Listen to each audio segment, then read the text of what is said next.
60 Minutes Rewind. It's a name that may not ring a bell for many of you, but by any definition, the list of America's greatest playwrights includes August Wilson. And it's a safe bet that tonight, somewhere in America, the curtain will rise on one of his plays. He's one of the most acclaimed playwrights of our time, as well as one of the most popular. Not bad for a high school dropout from Pittsburgh, who most people thought would never amount to anything. But for as long as he can remember, August Wilson's been driven by a passion to write.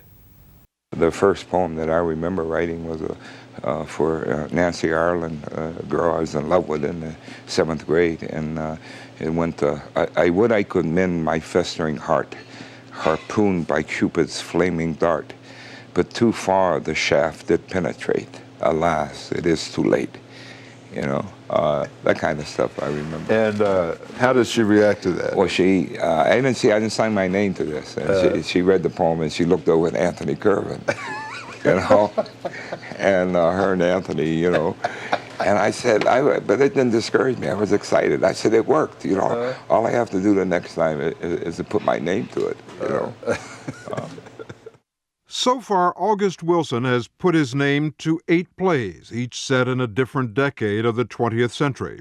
Together, they tell the story of the African-American journey through the last 100 years. The best known are Fences and The Piano Lesson, both of which won the Pulitzer Prize.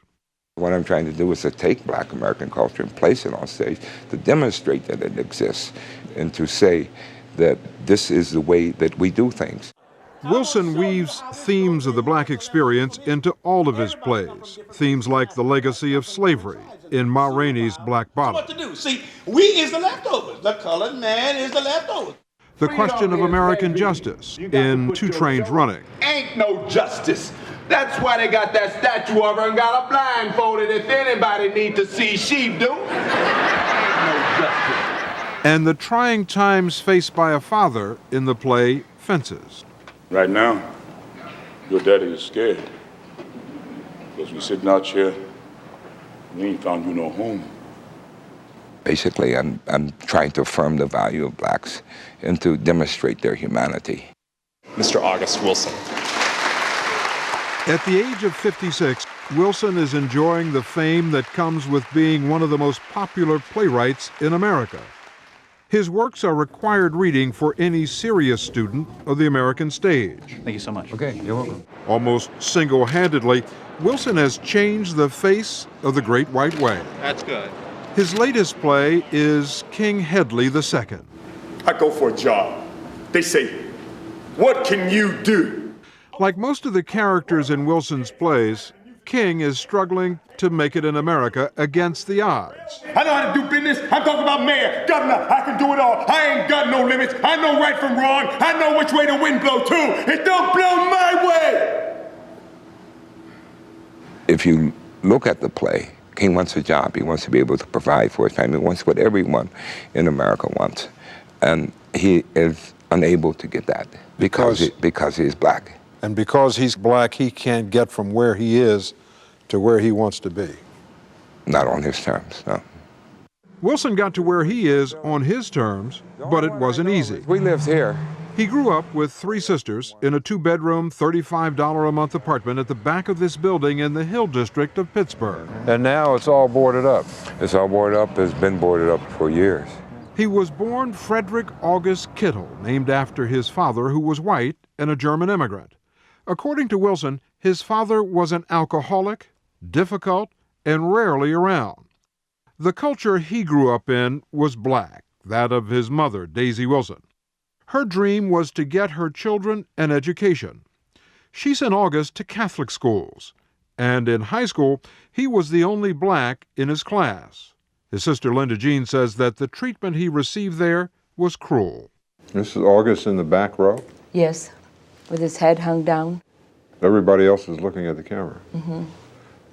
Why is his head down? Shame. Just such a shame was on him. That was Central Catholic High School. Every day when he went to school, that was the 9th grade, he found a note on his desk. Go home. Every single day. I can recall a particular incident where the guy in front of me in my homeroom class made reference to this behind him to the other guy. And when we said the Pledge of Allegiance and when we ended with liberty and justice for all, I let him have it. And that was, I recall, my last day at school, at that school. Wilson quit school altogether when he was only 15 years old and hid it from his mother. I didn't want my mother to know that I wasn't going to school. So I thought, oh, I know what, I'll go to the library. So I got up every morning and I went to the library and I came home at 3 o'clock, time to come home from school. And no one knew any different. What did you do in the library? I read books. Over the next few years, he read hundreds of books at Pittsburgh's Carnegie Library. And what he didn't learn in the library, he learned on these streets where he spent years listening to the stories and the voices that would later become the raw material for his plays. Over there in that empty lot was a place called the Dog Hut, where it sold hot dogs. Yeah. And I used to stand over there many a day and write poetry and stuff. That stuff included starting the Black Horizon Theater with a group of friends who were part of Pittsburgh's Black Power movement. We had our art society, we were putting out mimeograph magazines, you know, we were trying to change the world from the place where we were standing. But where his mother saw him standing was on the street corner, working part-time jobs, throwing his life away. My mother thought I was wasting my talent, and she thought I was capable of more than being a dishwasher. And so you go, Mom, what are you doing? And your son is washing dishes. That's not the best hopes that you have for him, you know. What were you writing in those days? I was writing poetry. I was writing short fiction. Yeah, I wasn't writing plays. It was I tried to write a play in '68, and I couldn't write dialogue. I had a character say to the other guy, "Hey, man, what's happening?" And the guy said, "Nothing." And I sat there for 20 minutes trying to think of what else to say. And so I said, you know, I'll stick with my poetry and fiction. The story will continue after this. It wasn't until Wilson left Pittsburgh in 1978 that he started to write drama seriously. His first major success came in 1982 when he was invited by the prestigious Eugene O'Neill Theater in Waterford, Connecticut, to put on his play Ma Rainey's Black Bottom. I want to see the dance you call the Black Bottom. The show's success was a breakthrough for Wilson and for his mother, who finally saw her son's work performed shortly before she died. Did she ever come around to say, son, I'm proud of you? She told me she was proud of me. She was dying at the time, but she came.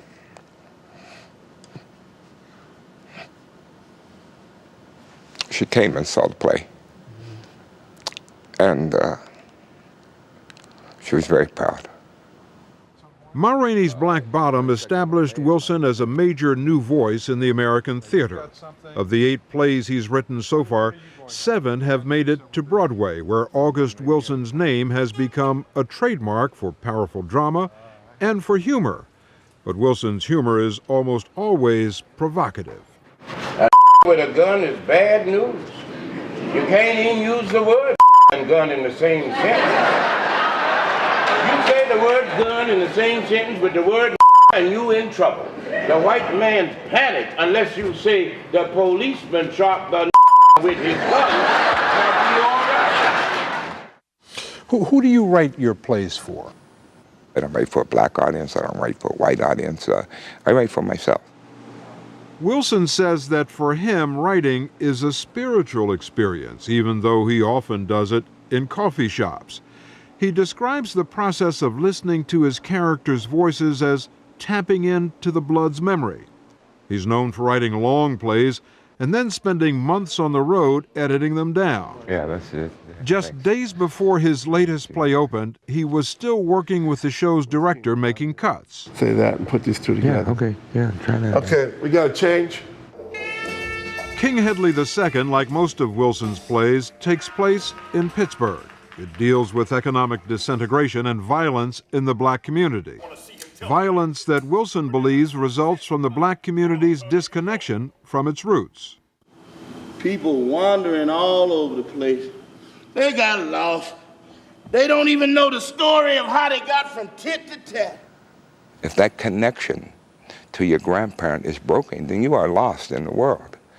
You don't know who you are. You don't know what your duty is. Without that tradition, without something in place that says this is how you conduct yourself in the world, then we're just wandering all over the place without any purpose, without any future, and without any direction. And you think that there is a disconnection, that Black America is lost? I think so, yes. In the play, that despair is voiced by King Hedley's wife, a woman so sick of seeing young black men gunned down that she decides to have an abortion. I'm through with babies. I ain't raising no more. I ain't raising no kid that somebody shoot him, that his friends shoot him, that the police shoot him. Well, I want to bring another life into this world that don't respect life. I don't want to raise no more babies when you got to fight to keep them alive. I ain't going through that. I ain't having this baby, and I ain't got to explain it to nobody. All of Wilson's plays have focused on the most important issues facing the black community, racism being at the top of that list. And his social agenda has led many to call him an angry playwright, which he doesn't deny. Here's the difference between white and black in America. A black man, unarmed, standing in a vestibular's house, is shot 41 times.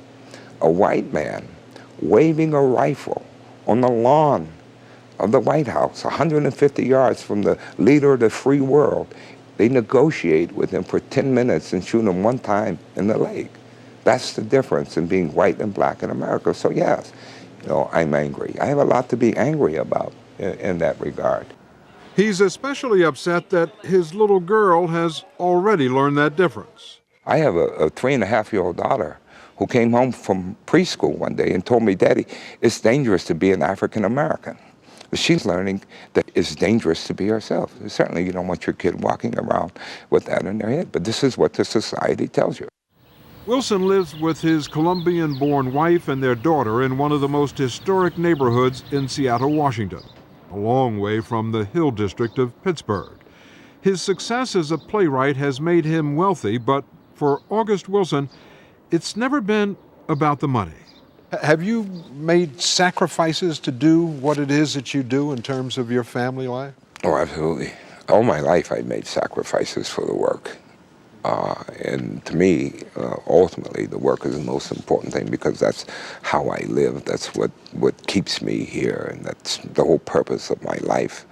And I fit everything else into that. And family, of course, comes second, actually, to the work. That could be tough for the family to hear.